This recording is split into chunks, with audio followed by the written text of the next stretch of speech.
Selama hampir 3 bulan, sebuah kamar indekos di kawasan Gomong, Kota Mataram, menyelimuti publik dengan duka sekaligus teka-teki besar.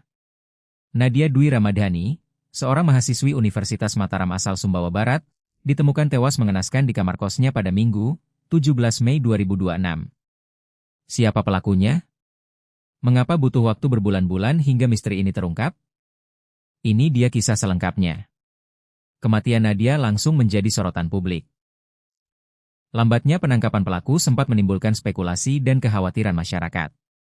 Namun, setelah melalui proses penyidikan panjang selama hampir 90 hari, pelarian sang pelaku akhirnya resmi terhenti. Pada Rabu, 29 Juli 2026, jajaran Polresta Mataram berhasil meringkus seorang pria bernama Haikal. Tak disangka, selama 3 bulan berstatus buron, Haikal ternyata tidak lari jauh, ia bersembunyi di sekitar wilayah Mataram. Saat diperiksa di Polresta Mataram, Haikal membeberkan kronologi di balik aksi kejamnya. Ia mengaku tidak mengenal korban dan memilih lokasi sasaran secara acak. Awalnya, Haikal datang seorang diri hanya untuk mencuri. Namun, nasib berkata lain. Di tengah aksinya, Nadia mendadak terbangun.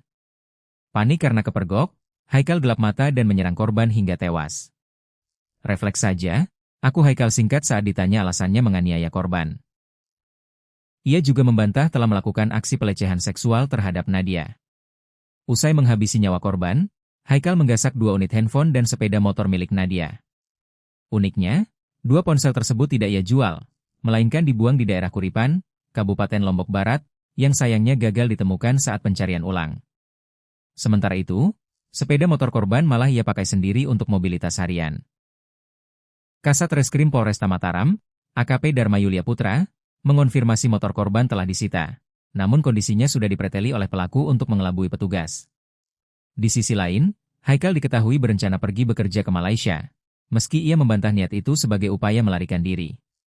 Kini, pelarian Haikal telah berakhir dan ia harus mempertanggungjawabkan perbuatan kejamnya di hadapan hukum.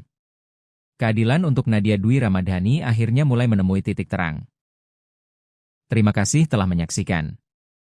Tulis pendapat Anda di kolom komentar, dan jangan lupa untuk like, share, serta subscribe agar tidak ketinggalan update kasus kriminal lainnya. Sampai jumpa di video berikutnya.